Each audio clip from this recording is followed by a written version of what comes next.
El Ministerio de Gobernación tiene en la lupa al sistema penitenciario con cárceles desbordadas. El ministro Rivas propone un deshacinamiento de los centros carcelarios como primera medida. ¿Cómo enderezar el sistema penitenciario? ¿Será este el primer paso? Participe en la discusión con el hashtag SF Vaciar Cárceles. Antes del análisis, esta es la nota de Lourdes Hércules sobre la situación en las cárceles.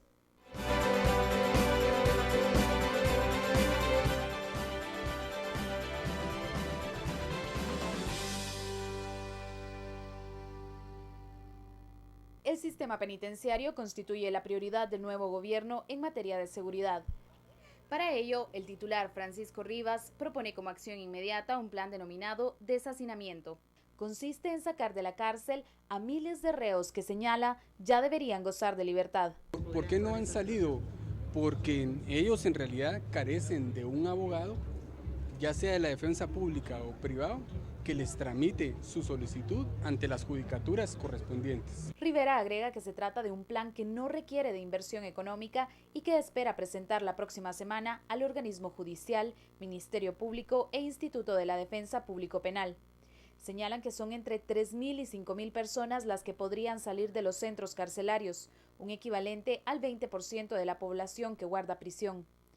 El titular de la cartera indica que deben construir más centros carcelarios, señalando que sería un proyecto a mediano plazo, pues aún no se han establecido los procesos. Además, retomar el control de la administración del sistema. El control formal lo ejerce la dirección del sistema penitenciario, ¿verdad? Pero ustedes también saben que por las muchas debilidades, la población reclusa tiene el control de la administración dentro de los centros carcelarios. No obstante, los recursos constituyen un primer problema. Solo el Ministerio de Gobernación posee un déficit de 2.500 millones de quetzales. Bienvenidos a Sin Filtro. El Ministerio de Gobernación señala como una prioridad en el sistema penitenciario, pues buscar un deshacinamiento de reclusos. Los centros carcelarios ya sobrepasan el número de población privada de libertad que tienen capacidad de atender, y ese es el tema del cual hablaremos hoy en Sin Filtro. Participe de esta conversación con el numeral SF Vaciar Cárceles. Damos la bienvenida a los analistas Estuardo Zapeta, Philip Chicola. Esto no es un tema nuevo, sabemos que hay una sobrepoblación en los centros penitenciarios.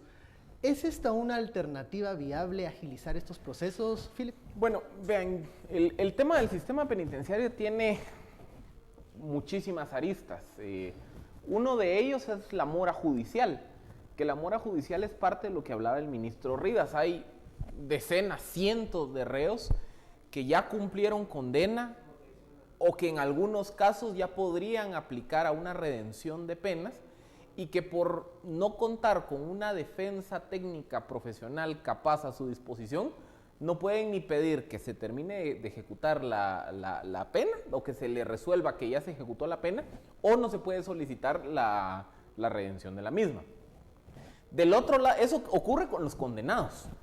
Del otro lado de la ecuación hay también una enorme mora judicial respecto a los procesos que van caminando. Quienes guardan cárcel preventiva. Que guardan prisión preventiva y que por retrasos en el sistema de justicia, porque por la sobrecarga de trabajo en los tribunales y demás, sencillamente nunca da inicio el juicio. Entonces hay reos que pasan 3, 4, 5 años guardando prisión preventiva en una especie de purgatorio.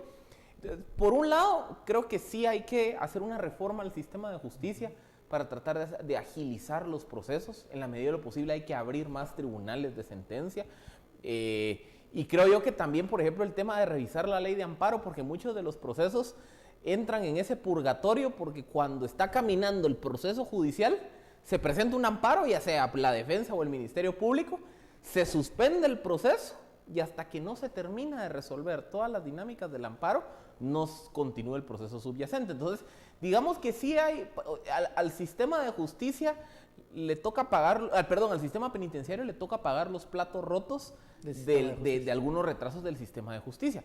Segundo, el tema de la infraestructura, ya lo hemos discutido, se necesita más infraestructura carcelaria, hacer la distinción entre los diferentes modelos, no solo de prisión preventiva y cumplimiento de condena.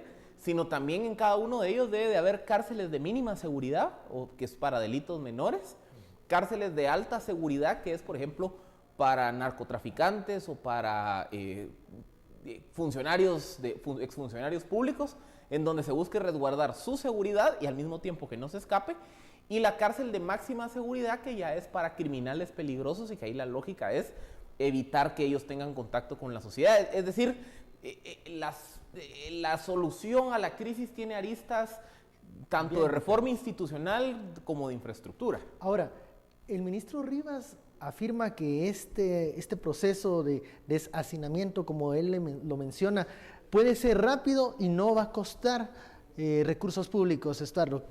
¿Cree que va a ser un proceso rápido esto? Porque si escuchamos a Philip, habla de reformas legales en algunos puntos. Yo creo que el proceso que está hablando el ministro, en mi opinión, es correcto, pero es una solución de cortísimo plazo. O sea, no soluciona en general un problema que vamos a tener siempre, que es un problema de hacinamiento en cárceles.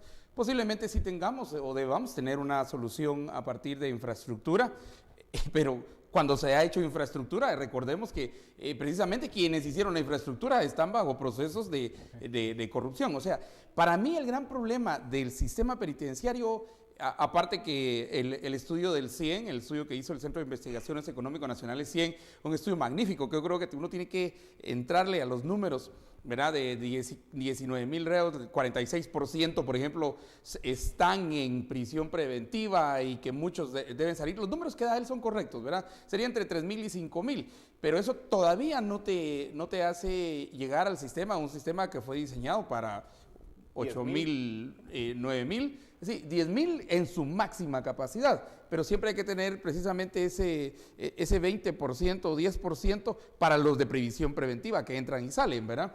Pero para mí es un problema de corrupción. En realidad aquí hay que llegar a un problema de corrupción y yo creo que tomamos como muy buena la noticia que el MP, sobre todo la Fiscalía contra la Impunidad, con el apoyo de la CICIG, entrarán a hacer las investigaciones de quienes estuvieron dirigiendo las cárceles atrás. Sí, pero la cárcel en realidad es como, en el embudo es el último eslabón, porque empieza con la prevención. Pero ahí siguen los procesos del MP, de la PNC, del MP, los juzgados, y hasta entonces llegamos a la cárcel. Y ojo, ¿por qué digo que la corrupción? Porque el hacinamiento es negocio para mucha gente dentro de la cárcel. Y es un negocio sostenible. Es un negocio sostenible si digamos, la talacha, que digamos es como el primer negocio de entrada, pero ahí todo se vende, todo se compra, un cigarro, querés colchón, no querés colchón. Porque digamos, el Estado no tiene control de eso. No hay control. Bueno, eso el mismo ministro lo reconoció en el reporte, dijo, el problema está que los mismos reos tomaron el control de la cárcel. Sí, es corrupción. Bueno, en Mariscal Zavala, para que vean, la cárcel VIP, el que se volvió ahora el negociante de presidios es Juan Pablo Muralles. Juan Pablo Muralles es el que es el biznero ahí, bueno, que es el que mete. Vamos a seguir hablando, ese es el problema, corrupción. Vamos a seguir hablando de ese tema. Vamos al primer corte. Le hacemos la invitación para que participe de esta discusión con el numeral SF Vaciar Cárceles y también con el sondeo que hemos lanzado en Twitter. ¿Qué cree usted que se debe hacer para resolver la crisis en el sistema penitenciario? Volvemos luego de este corte.